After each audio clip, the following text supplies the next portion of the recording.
Like maybe 15 seconds getting dressed. Is it? It gives you more time to put on lashes and makeup. That's it. I didn't get my lashes on. I'm going to work on that. Yeah, we're That's on my list. I want to jump in and really, first of all, thank Susie Buell. Like, Oh. we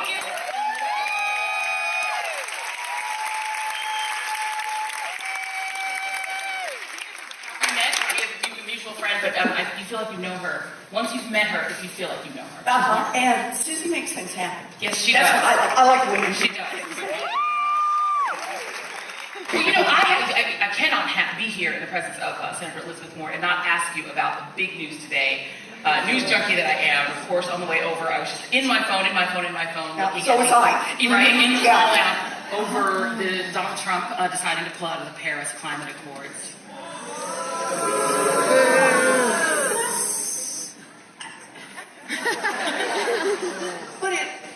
But it really is, and this is how at least I see this, is that this is one more reason we must all be in this fight. This is one more reason we must all raise our voices. This is one more reason we've got to be effective, we've got to be focused, and we've got to make change in Washington. That's, boy, we're doing that today. I mean, it's interesting because it does feel in a lot of ways like there are two different countries that are sort of operating under the same roof, right? You've got the Californias, the Massachusetts of the world. They're saying, yes, climate change is real. We need to do something about it. We need to forge forward. We need to be in the Paris Accords. And then you've got another part of the country that says, no, don't want that, because there are parts that are very glad that he is not staying in. So, though, I got to say on that one, Joy, that I see that actually a little bit differently. Maybe because I grew up in Oklahoma, because my brothers are still there, because I go back a lot, and spend time in other parts of the country. I think of this very much less as part of the country. We now talk about red states and blue states. You've got to remember, in what people describe as very blue Massachusetts, there were a lot of towns around Massachusetts, particularly outside the immediate Boston area or the immediate Springfield area, that the majority voted for Donald Trump. And that's something we've got to listen to. But we also have to remember that in very red Oklahoma, there are still a lot of folks who voted for Hillary Clinton. And we can't write off in either direction. I also see what happened today as Donald Trump wants to frame this, and look, let's face it, the Republicans have been framing this for a long time. This is jobs versus the environment. No, it is not. It is not. What this is really about is about big donors to the Republican Party. This is about the Koch brothers who have made $1 bazillion in oil and in coal, protecting their financial interests. And what happened today when Donald Trump withdrew from the Paris Accords, make no mistake about it, this is a big gift to Republican donors. That's the great thing about it is when you have Exxon, Rex Tillerson's former company, lining up on the opposite side of that, it's kind of hard. I mean, you even had Exxon agree that we should stay in Paris. In the Paris Agreement. What is going on? There are big businesses like Elon Musk's company. Oh, no, exactly. Right? So it's not all. It's not to say, and I don't mean it as all big businesses. I mean it as a handful of big-time donors. And that's what we're talking about when we're talking about the Koch brothers. Because the Koch brothers have put $1 bazillion into making sure not only that Republicans get elected, who will toe the party line, but also in helping support that in like a zillion different ways. The bought and paid for experts, the shadowy funding that goes into the so-called think tanks, the research of, unknown origin that comes out and raises just enough doubt about science in order to provide cover for those who are willing to vote the economic interests of the Koch brothers and their close allies. I really do. That is the heart of what this is about today. And it's symptomatic about what's wrong in Washington overall.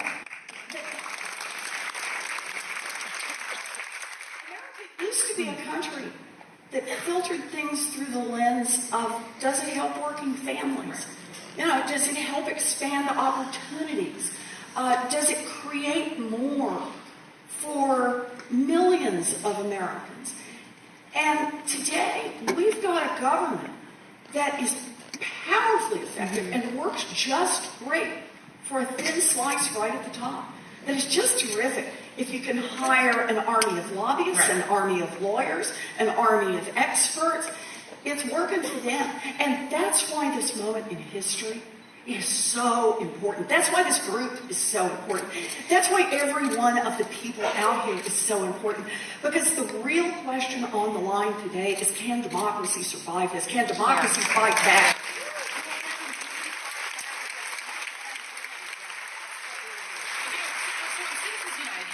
I think a lot of people on the Democratic side said this is catastrophic for the country. And they were right. And it does feel like, though, it didn't affect both parties in the same way. You definitely have a set of Republicans who I think a lot of Republicans would agree have warped the sort of Republican Party ethos in a very particular direction that even not a lot of Republicans are comfortable with. No. So how do you reverse it if they can't stop in their own party? So this is why I say our only chance now is really, it's us. That's what we're down to here. They have the advantage now of concentrated money and power. And boy, does that buy you lots of advantages.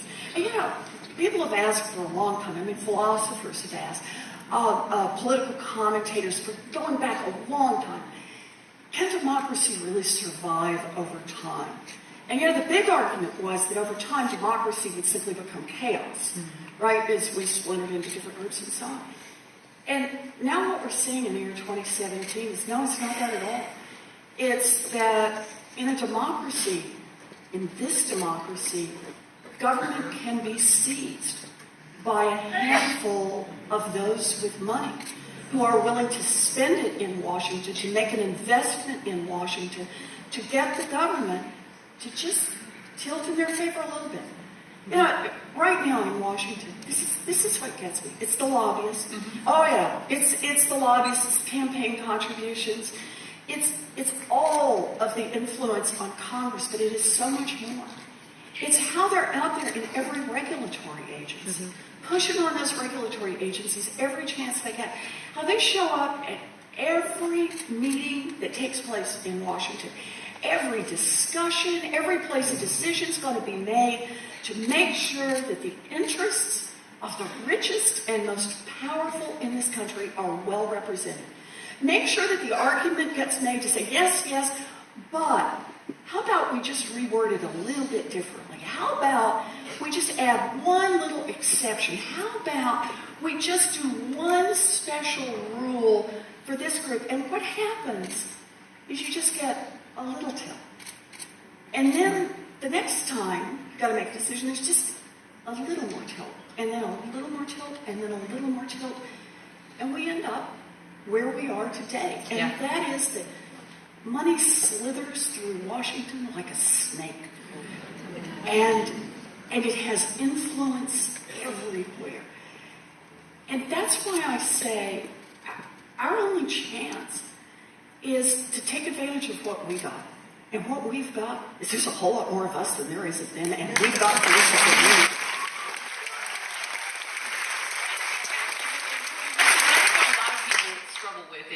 Yes, there are more. Obviously, there are 3 million more people who voted for Hillary Clinton than Donald Trump. There are a lot more people who agree that climate change is real, that it is not a man-made fiction, it's not a fake news. And but let's just add that a lot more people who believe that we ought to cut the student loan debt. Absolutely. A lot more people who think that the Trump budget is just designed to hurt working people. Yeah, they believe that Meals on Wheels is okay. Should not be ripped back for 24 million people. Okay, lots of it. So people believe all that. So what can sort of the rest of the country do against this big money if it's been able to prevail, even as a minority view? So here's how I see it now, is that when the great history of this time period is written, there'll be a lot written about the 2016 election. Let's face it, it will go into multiple volumes about what happened and how Donald Trump got there and how, you know, what he said at the beginning and then what he said the next day and the tweets, and there'll be all that. And the culmination of that history will be the day that he was sworn in. But I think when this history is written, it will be about the day he was sworn in, and it will be about the next day of the Women's March.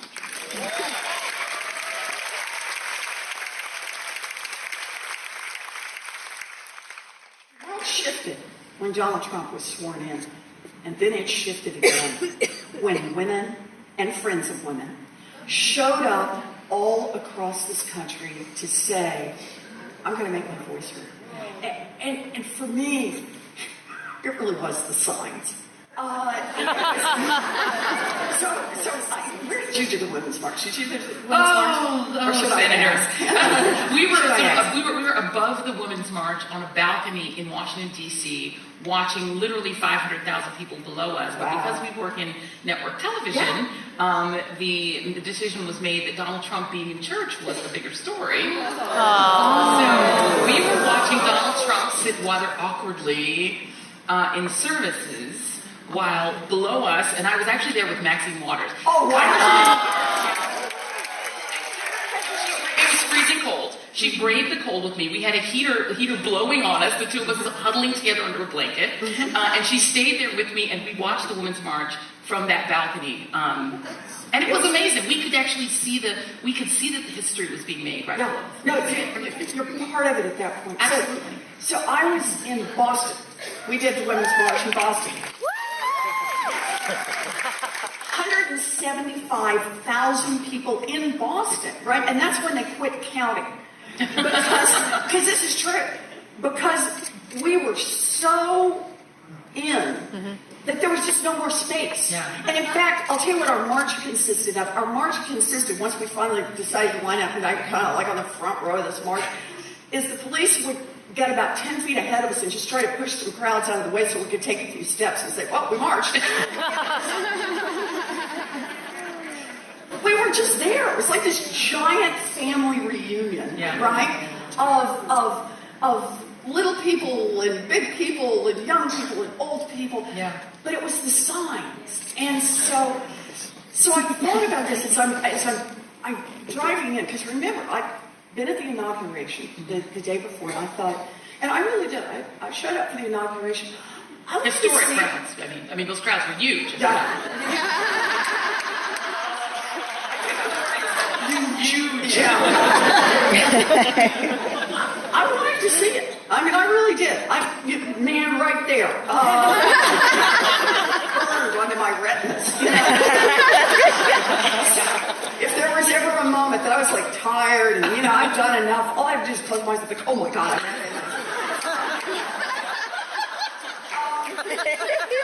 So the next day, we're driving toward, right, trying to get in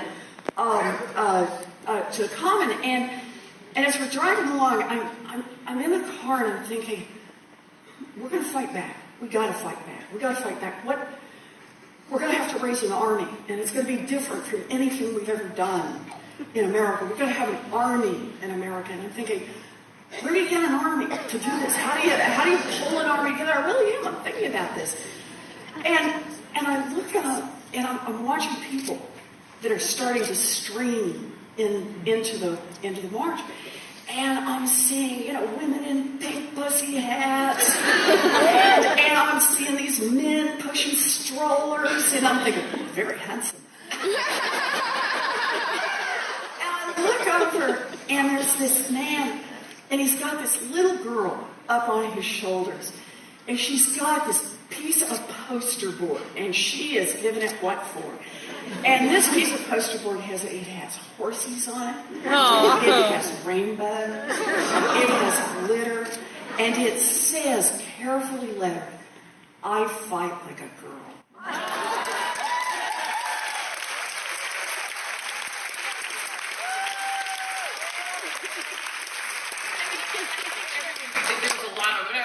Because obviously there were people inside who didn't feel this way, but the question I think it begs, though, when you saw that energy on the day after the inauguration, is where that energy was on election day, right? I remember traveling around the country, and I'll be honest, I traveled when I was covering Hillary Clinton during the campaign. We went to Iowa, New Hampshire, and I distinctly remember talking particularly to young white women who, number one, didn't think it was a big deal to have a woman president. It was not a priority to them at all. And who were resistant to the Democratic Party. Overall, they felt it was too corporate, there was something wrong with the message. I mean, let's do a little self-critique on the Democratic Party. What was it about the party that made it so that even if you have a woman candidate and the opportunity to elect a woman president, that a lot of young women didn't take the party up on that opportunity? So, look, there's a lot that went on in 2016. There's no doubt about that. And there's a lot we can learn from that.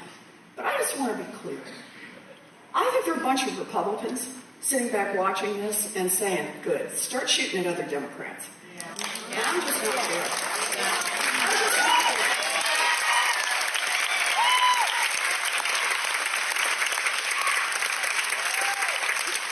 My view on this is we got our hands full right now. Yep. And maybe we should have seen this coming faster. You bet. I'll point out, man, last February and March, I was jumping up and down about Donald Trump. I decided it's thumbs at 3 a.m., whatever it takes. No, I mean, sound the alarm. And I think what's happened now is we've taken a big, deep breath and said, oh, this was a lot worse than we thought it was going to be. There are a lot of folks who are motivated now, and I have no doubt there are a lot of folks who go to bed at night and say, I wish I'd been a little more motivated back then. But the question is, what are you going to do going forward? What are you going to do today, and what are you going to do tomorrow, and what are you going to do next week?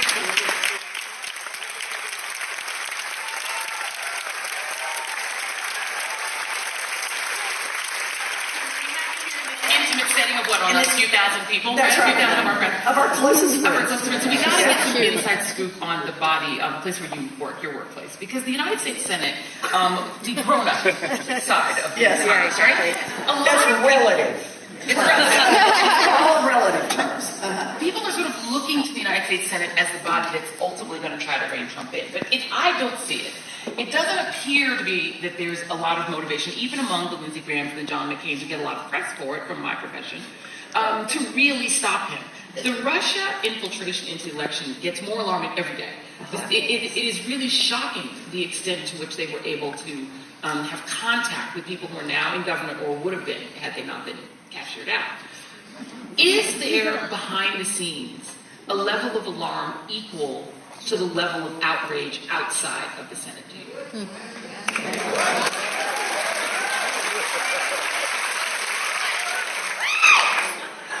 No.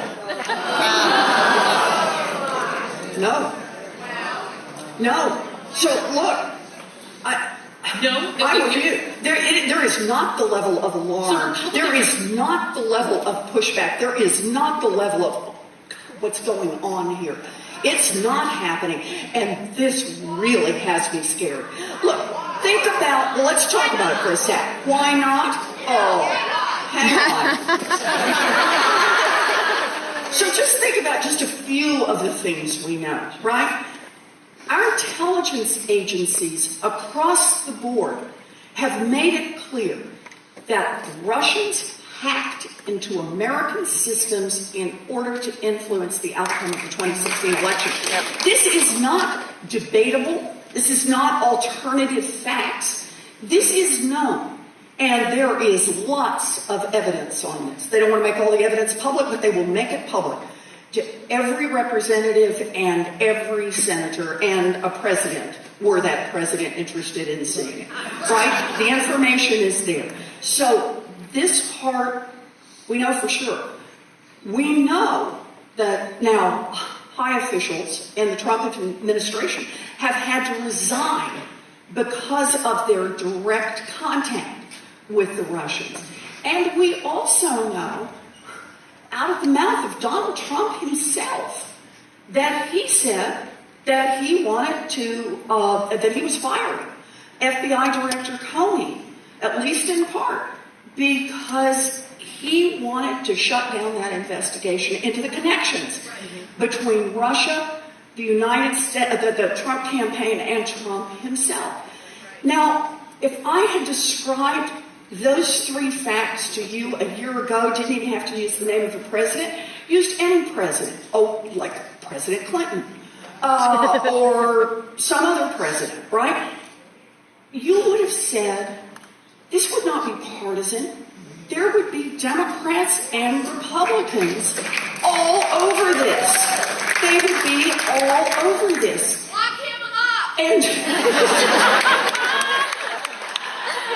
And instead, we have a lot of Republicans who have just not been willing to step up to the plate. In fact, the principle that I want you to watch what the Republicans are doing. Yeah. This is really important. We talk about Donald Trump, but man, we got to talk about what the Republican majority in the House is doing. Right now, they've got a president who will sign off on pretty much anything that they can get organized and get through. And that means they're out there doing trickle-down economics on steroids. They're out there rolling back the regulations and trying to do everything they can to help that thin slice at the top. And they're doing it.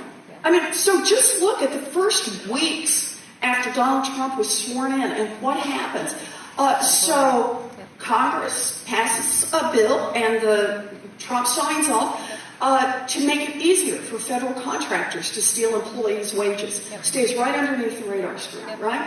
Makes it easier for companies that kill or maim their employees, right? To be able to hide that fact. They just one after another, right? That they just keep going through, rolling back these regulations. Regulations on the silica dust that people breathe. You know, every time, how can we help out corporate America at the cost of working America? And they're just pushing those things through. And when you're in the chamber, what are they saying to justify it? They don't. This is the part I think that frustrates me in some ways. Well, okay, I can't pick the part that frustrates me. I will use that phrase like 94 times in the next 10 minutes. But this one is frustrating. We stand up. I do this. I've stood up on every one of these bills. I stand up.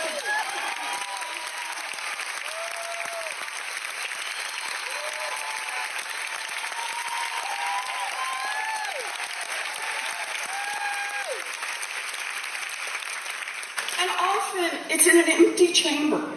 And if there is a Republican there, there's always at least one Republican because they have to sit in the chair when we're in session. And I'll look at the Republican. And the Republican's like, and nobody engages. Because I do ask this question. I asked this question. I said, so what was the very first thing we passed? You ready? The very first one was it worked on a regulation for years, like going back to 2010, it was bipartisan. It had been introduced by a Republican back then that said basically, the short version was that American corporations that do business in the extraction industry, in oil and diamonds, have to reveal the payments they make to foreign governments. Everybody in here get what that's really about?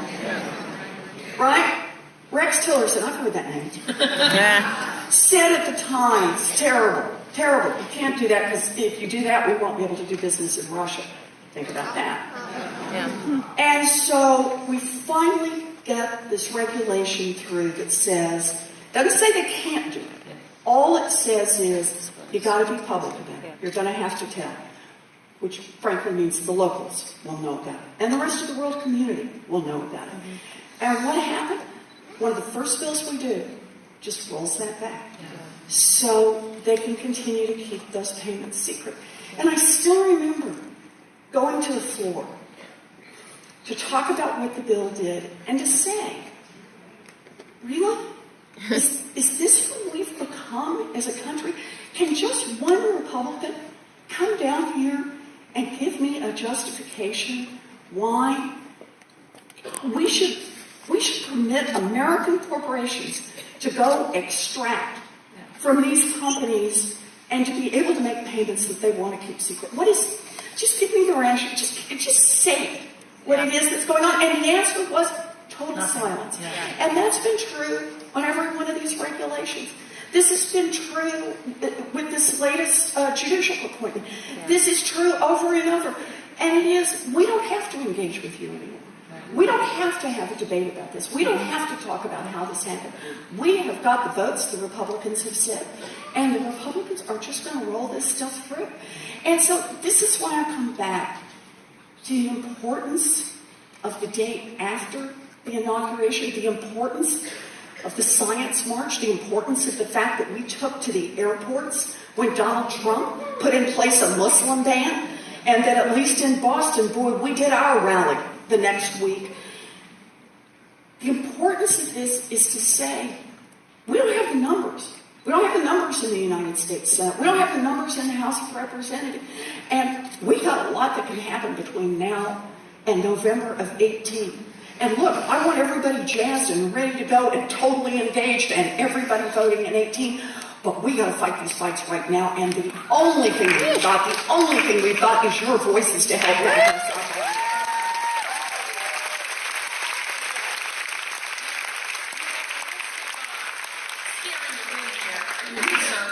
Wind up in another Great Recession. And I ask that because the Consumer Financial Protection Bureau, which you champion, they're going after that. And you now see an effort to roll back Dodd-Frank, to unleash the banks, to let them back off the leash, to do the kinds of business that they were doing before the Great Recession. Are you concerned that we could have another crash? So actually, can I just make you a little more worried in that question? Remember those too big to fail banks that we had to bail out? Yeah. That the Republicans bailed out? Do you remember that? Yeah, you remember that part. The too big to fail banks, many of them are now bigger than ever. Think about that. Think about that. And what the Republicans want to do right now, there's something called the Choice Act. The only choice they believe in. Exactly. The Choice Act, which has just passed the House, which basically rolls back much of Dodd-Frank, many of the regulations and protections that we put in place, and that tries to leash up the Consumer Financial Protection Bureau. So they're really going after this. And it's like, you just want to say to these guys, does anyone remember what happened in 2008?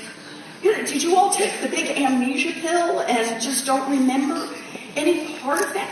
You don't remember the crash that cost people their homes, millions of people. We will actually never get a count on how many people lost their homes through foreclosures, how many just turned them back over, how many people lost their homes, how many people lost their jobs, how many people lost their savings, how many pension funds were bankrupted, how many town accounts were bankrupted.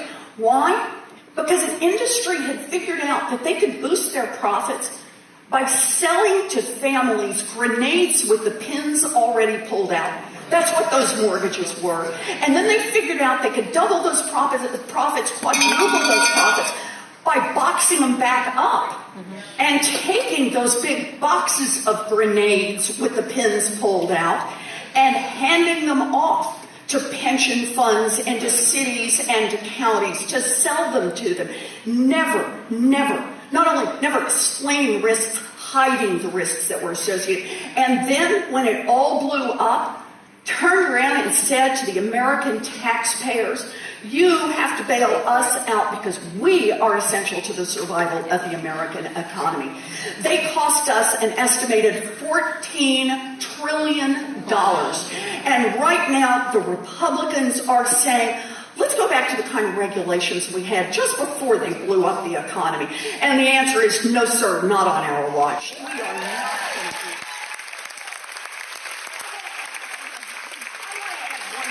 to do that. We have to believe in equal justice under the law, and we have to fight for it. And I'll tell you something else. When bankers break the law, then they ought to go to jail just like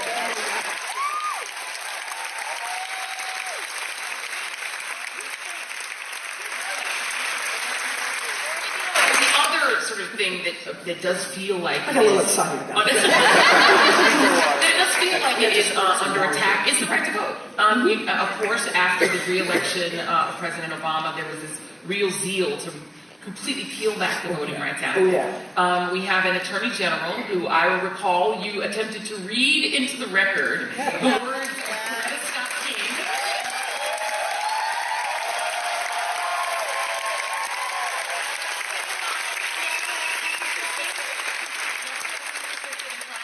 He is still there. We now know that he had additional secret meetings with Ambassador Kislyak, the Russian ambassador. Yeah, which you Why lied is he about. still there? Why is he not? I think a lot of people, it's the process, but should Jeff Sessions still be the Attorney General of the United States? Well, Jeff Sessions never should have been the Attorney General of the United States. And I fought it as hard as I could. You know, and that was another one. That was the amazing thing, one of the amazing things about that moment. So I go down to the floor, and I have agreed, because we're trying to hold the floor. The Democrats are trying to hold the floor. And under the rules of that particular, where we are in the process, the maximum that any one senator can hold is for 1 hour. So I talk for an hour. So I have my part about Jeff Sessions. Then I talk about Jeff Sessions. But I also have Ted Kennedy's speech about Jeff Sessions back when Jeff Sessions had been the U.S. attorney for Alabama. That is, in effect, the chief prosecutor for Alabama on the federal side. And he had been nominated to be a federal judge and had come in front of Ted Kennedy and others.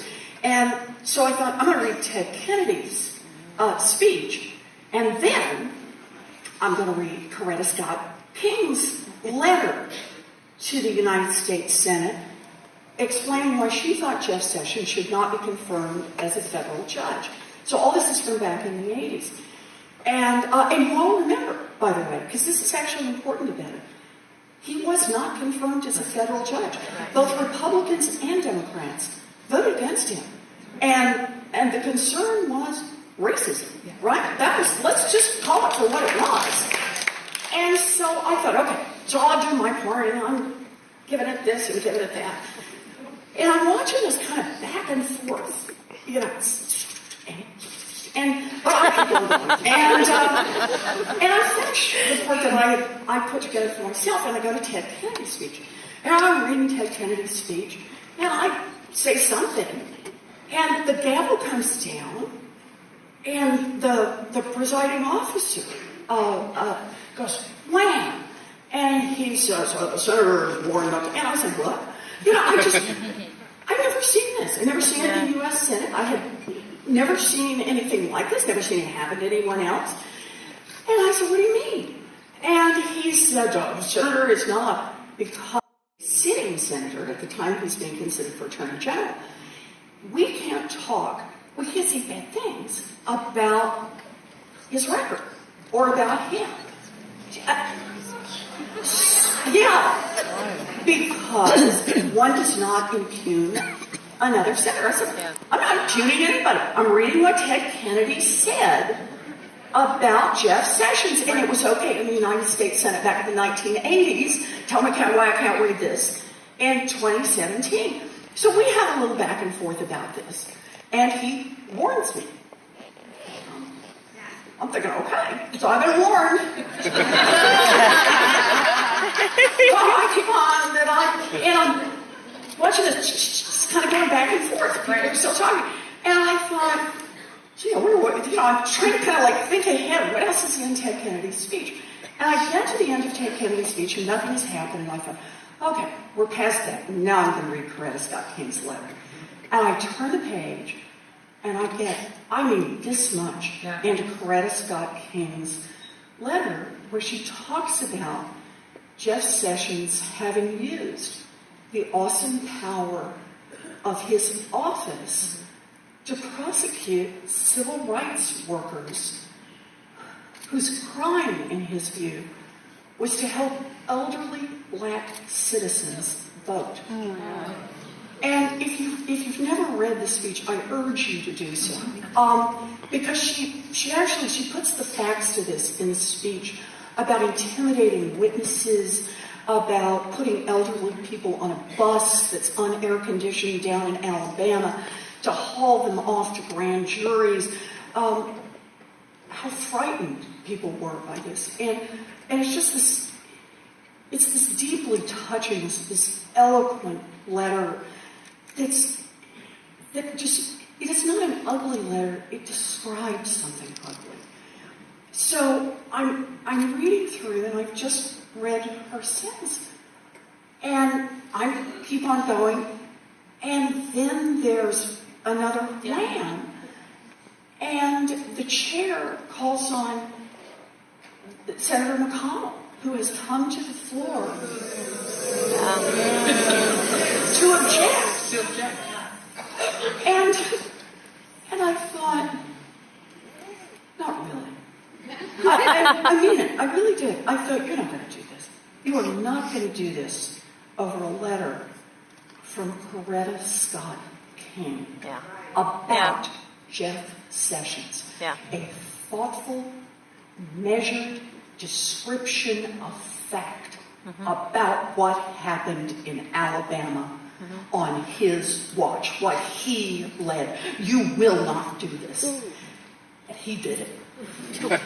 He said, and of course this is when he utters the line, and it meant, when I am told then by the chair to sit down, I was literally at that moment barred from saying another word in the United States Senate until after the vote on Jeff Sessions. Wow. Think about that. If they'd waited a month, man, I'd have been there, right? And all I could think to do at that moment, well, the first thing I did, I'll tell you the first thing I did. I said, because all this is coming, and it's like, all right, you have to sit down, the senator has to sit down. And this is a ruling from the chair, and I said, I want to appeal the ruling of the chair. And that means everybody had to be hauled in. It was night. Everybody had to be hauled in and vote.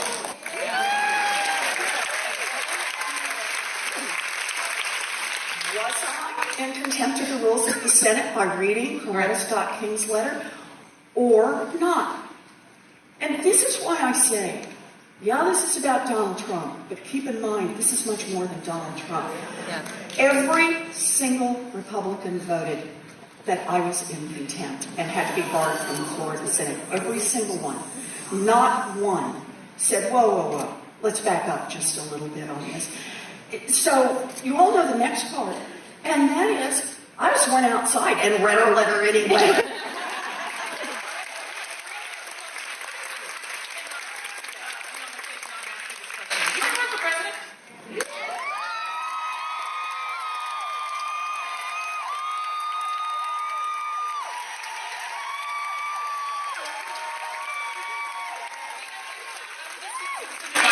Oh, great book out. Thank you. Our fight. That's right, it's my 11th book. Let's be clear.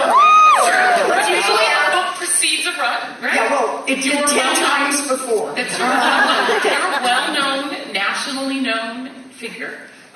You're somebody with some governmental experience. You're popular with both factions of the party, the Bernie faction as well as the Hillary Clinton faction. Are you going to run? No. Hold on. So, I want to be really clear about this. I am running for Senate in 2018. I do not want anyone to doubt whether or not I'm in this fight. But I really want to be very clear to everybody in this room. Politics cannot be what happens every 4 years. We cannot be spending our energy right now on what's going to happen in 2020 and what we have to back up to do for 2019. I get it. I get how important this is. I watched Donald Trump as he was sworn in. I get how important this is. But I get how important today is. Yeah. I get how important tomorrow is. I get how much damage Donald Trump and a Republican Senate and a Republican House are doing to this country every single day. Democracy has to wake up and has to make its voice heard. The people in this room have to make their voices heard. right now, today. We got to be in this fight every single minute. And I got to tell you, it's hard out there, and I get it. People ask me about fatigue, right? Can we keep doing this? And the answer is, look, you're not in a fight because it's easy. Yeah. You're not in a fight because it's convenient. You're in a fight because that's where your heart is. You're in a fight because it's a part now of who you are. I wanted to do this with you today, partly because of the whole title. Oops, that's not the title. Joyous Persistence. We have to sustain ourselves. We have to be strong. We have to take care of ourselves. We have to take care of each other. And we have to do that so we can fight right up until we go to bed tonight. And we can wake up tomorrow morning ready to jump back in that fight. That's the part that's in front of us right now, and that's the part we have to work on. That's the part we have to work on.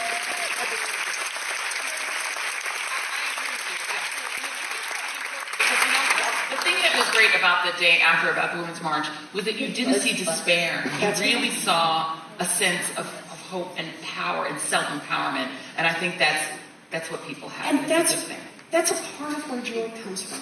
Yeah. When you're fighting the fight you know is right, when you're fighting the fight that's not about you, Yeah.